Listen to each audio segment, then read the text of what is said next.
Okay, so I wanted to start our time today just kind of reviewing where we are in the semester.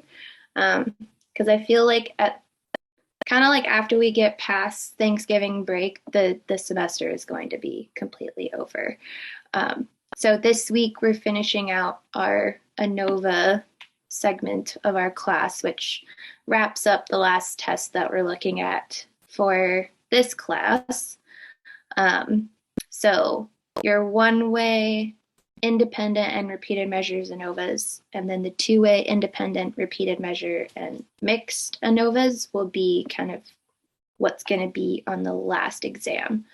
So everything that we have assigned for this week will be due Monday of Thanksgiving week. So after that, you kind of just have the whole week to chill. You can start putting your groups together for the project if you're going to work in a group, or if you're working independently, start working on your project or think of a topic that you want to do. Exam 3 review will be what we do when we come back from break. So we'll do just some practice problems. I will probably post these over Thanksgiving break. So if you want to start doing a review before the actual review week, you can. I know some people are in the thread of mind where if you have a break, it's a Ross, like we were on a break situation. So if you want to take your break as a break, well deserved, that's totally fine. The following week we'll have review, so nothing will be due, no assignments. I still have the poll out for if we're going to do activity 10. Right now, based on responses, it looks like we're going to scrap activity 10. And then instead, there will be an optional Dropbox for you to submit like a rough draft or an outline of what your final project would be, so you can get feedback on it before you submit it on December 13th. So once I get some more responses from the class on that poll, then I will let you guys know. But right now it's looking like no activity 10. So if that's the case, I would have to figure out the grade book, because this is technically still a part of the grade. So I'll figure out what the easiest way to like handle that would be. If all else fails, everybody probably would end up getting the free activity. So you just get like it's assumed 100% for activity 10. And we would just scrap it as a whole, since you'll already have review questions for the review week. The last or second to last extra credit opportunity will be the review quiz. So it's completely optional, but it is worth like 0.5% towards your final grade as a bonus points if you want it. The following week, or week of December 6th, we'll have exam 3. That will be on a Wednesday. Usually I have this so that I can grade activity 10. If I get emails from people saying that Wednesday is not a good day, then we can always move it to our regular Monday schedule. But the timing works similarly to our previous exams, where you'll have like the quiz link will be open from 8 a.m. to 11:59 p.m. So you just find a window of time where you can sit down and take the test. From there, usually what I do is I grade exam 3. I have like a 2-day return window, 2 or 3-day return window. And then I email everybody in the class individually to let them know kind of like what their grade is with the last or with that third exam, because you can drop your lowest test grade. And then because we have the final project, that won't be graded probably until finals week. So I'll give you kind of like a guesstimate of what you would need on the final project to get whatever grade you're closest to in the class. And then if you also have to take the final exam, or if I think the final exam would help you out, then I'll also include what you would need on the final to get the grade that you're kind of like looking for. So everybody will get somewhat of a report kind of probably around like December 10th, 11th, or 12th in that time window. But that way you guys know, like, final project, that's it for this class, then you can focus your attention other places. But that's kind of what we're looking at for the rest of this semester. I did want to show, how do I go here? I did want to show you guys what the final project stuff looks like in Beachboard. So I've added a little tab in the content section under the weekly modules part over here in the table of contents. This is, I think this is for section 5, but in your respective section, the setup will look the same. I sent an email about this last week, but if you're wanting to work in groups, you can work in groups of up to 3 people. I've figured out there's a tool in Beachboard that will allow you guys to sort yourselves into your own group. So originally I had asked, like, oh, if you're planning on working in a group, shoot me an email. Instead, just enroll yourself in the group with the people you want to be with. To my understanding, that process is pretty easy and straightforward in Beachboard, but if you have issues or questions, just let me know. I've put videos up kind of explaining the instructions. I posted an example of what I think your final paper should look like, but I kind of extended how much stuff was in there just so you had more to go off of, so you can use that. I've also included some help videos on how to use different search engines, or like the one search database that the university has to offer. And then I also have a link on how to use the Tarot, which is a citation generator that I like to use. As far as documentation, everything you'll need is further down, and then I've linked other resources if you're interested in using those. So if you guys have questions on any of this after you review it, shoot me an email and I'll help you out. Okay. Any questions on like housekeeping stuff?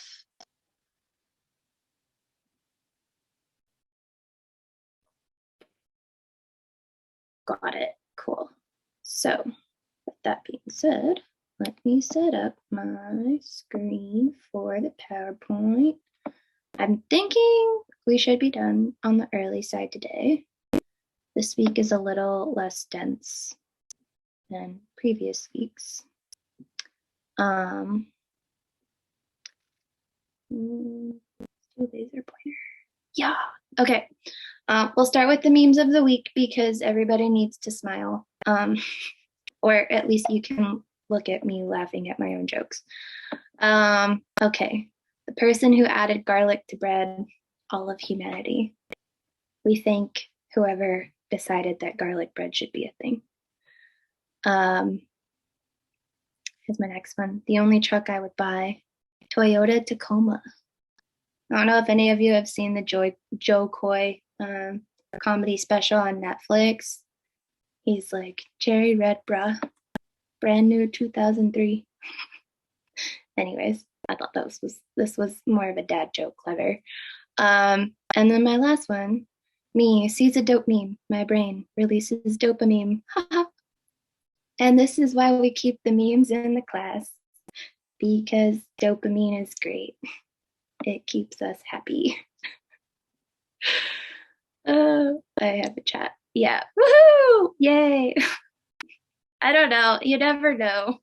People go through a lot of stuff throughout the semester. So I'm glad that somebody enjoys it. Okay, great. Anyways, let's talk about ANOVAs again. So this week we're doing mixed ANOVAs. And if we haven't sorted out any confusion with the last 2 lectures, hopefully this one will kind of hit the two-way ANOVA concept home. So if we take a look at our flowchart, we've done everything in this with the exception of this one test here. So that's why I like to repost this flowchart every week so you guys can like have like a tangible example of where we started and where we've ended up, which is a lot. And this class is a feat in and of itself, but our last test is going to be the last type of two-way ANOVA that we can run. And it's called a mixed two-way ANOVA, or two-way, often two-way between within, or a mixed factor design. You'll see it several different ways in literature. But the reason we call it a mixed design is because instead of having two of the same type of independent variable like we did in a independent two-way ANOVA or repeated measures two-way ANOVA, we have one of each type of variable. So if we take a peek at our flowchart here, we're still going to have one dependent variable that is parametric in nature. Our independent variable will still be non-parametric in nature. So for our class, we just stick with a nominal categorization because it's easier. And usually that's what we end up with anyways. For a two-way ANOVA, we know we have to have two independent variables total, and they have to have at least two levels per variable. So with a mixed ANOVA, instead of having either two between or two within subject independent variables, we have one within subject independent variable and one between subject independent variable. So that means that we've taken a sample of people. Let's say we took 60 people. We split them up into groups of 20 and say, you get a certain intervention, you get a certain intervention, and our third group gets a certain intervention. So that would be the between subject categorization. And then maybe within each of those groups, everybody gets measured a certain number of times. Okay. So we'll have some examples that we go through for this so that you have something to work off of. But that's the major difference between a two-way mixed ANOVA and the other types of two-way ANOVAs we've covered to date. For our assumptions, they are going to be the same as we've had for the last several weeks, with the exception of our kind of special assumption tests that we run in SPSS. So we'll still have random sampling, we'll still have a normal distribution with no significant outliers, with a dependent variable for each independent variable group, one dependent variable that's ratio or interval data. And then we have to have at least one within subject independent variable with two or more levels, one between subject variable with two or more levels. Both of these should be nominal. And then for our special assumptions, when we did our 1 and 2-way repeated measures ANOVAs last week, we said we need to meet the assumption of sphericity. So sphericity is always going to be attached to within subject independent variables. So we'll include this specifically for our within subject independent variable. When we did 1 and 2-way independent ANOVAs, we had to look at homogeneity of variance using Levene's test. So because we have a between subject factor, we'll include homogeneity of variance for that between subject factor specifically. And there's a certain way that we look at this. So when you actually take a look at the ANOVA output, a lot of students get confused when they look at homogeneity of variance because of the way that it's organized. But well, I'll give you guys an example of this in the SPSS PowerPoint. But anyways, we need this for the between subject and we need sphericity for the within subject factor. And that's all the assumptions that we have to meet. So really sphericity and homogeneity of variance are the only ones you guys will be checking in SPSS. Okay. For our null hypotheses, and two-way ANOVAs have three main effects. That concept hasn't changed. What we're going to have, though, when we look at the main effects, the null hypotheses are still the same for each independent variable that's looked at independent from one another. The main difference from these ones or from mixed ANOVAs that we have from independent or repeated measures is where you find the p-values for each of these main effects. So let's say independent variable A is our within subject independent variable, and independent variable B is our between subject variable. Still interpreted as there is a significant effect or there's no significant effect. And then we'll have our interaction effect, same as our previous examples. One thing I was noticing in the activity, what did I just grade? Activity 7, is that some of you were putting that, what was the wording that you guys used? It was like independent variable A has a significant effect on independent variable B, or vice versa. I don't remember what the common wording was, but because we can look at the interaction two different ways, when we interpret if there is an interaction effect or not, we simply just say that there is or there is not a significant interaction effect between the two independent variables. So as long as you're including significant interaction effect, those are kind of like the key words that you would want to include when you're interpreting p-values for the interaction effect. I think that was just like a common thing that I kept running into. But interaction effect would tell us if one of our independent variables is dependent on the other one. So similar to our previous examples, we can either look at our within subject variable within the levels of our between subject variable, or we can look at the levels of our between subject variable within the levels of our within subject variable. So the proceedings of determining our statistical significance would be first to look at if we have significant main effects of our independent variables. So I haven't kind of like separated these in our PowerPoint, but I had said like, okay, independent variable A is our within subject variable.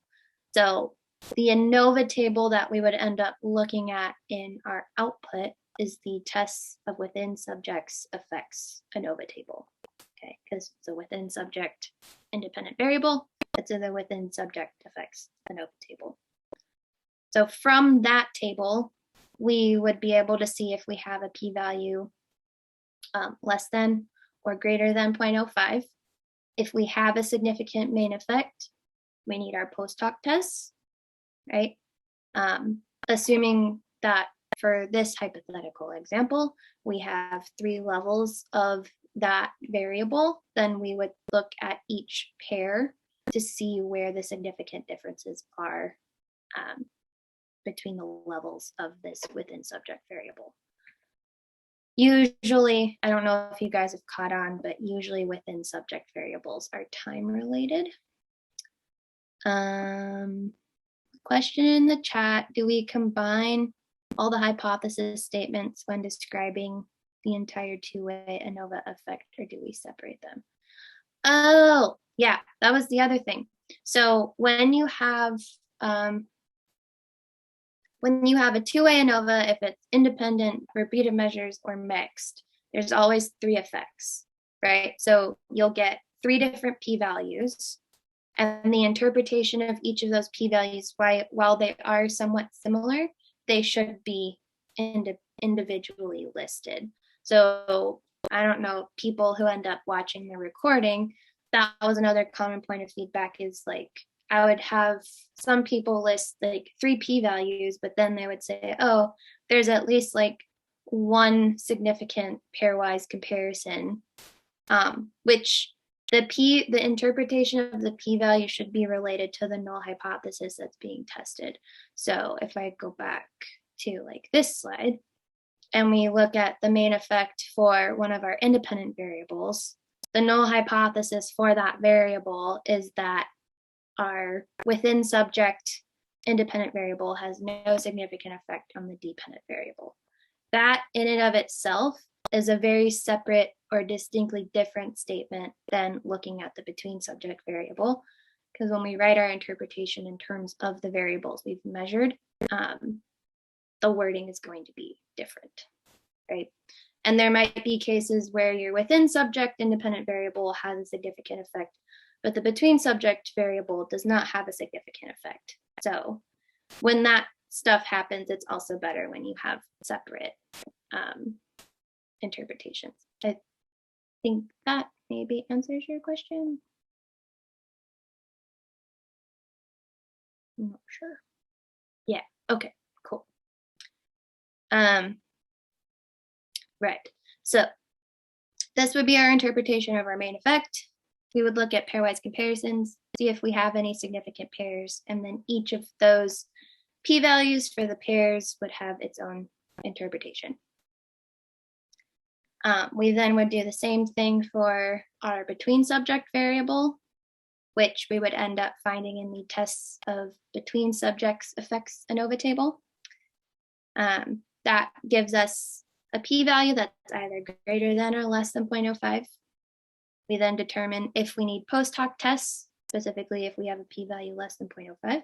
Again, look at pairwise comparisons to see where your significant differences are, and then make your final interpretations between the significant pairs.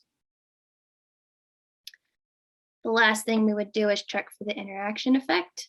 Right? So if we have a significant interaction, that means we have to look at both sets of our pairwise comparisons, looking at comparisons of our within subject variable within the levels of our between subject variable.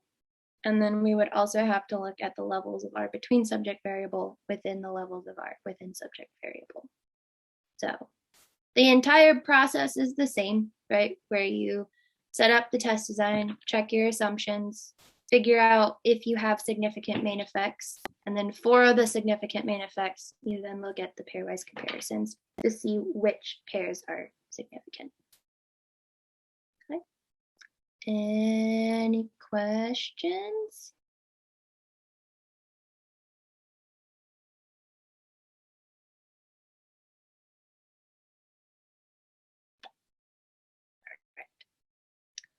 So, pretty much the same as previous weeks.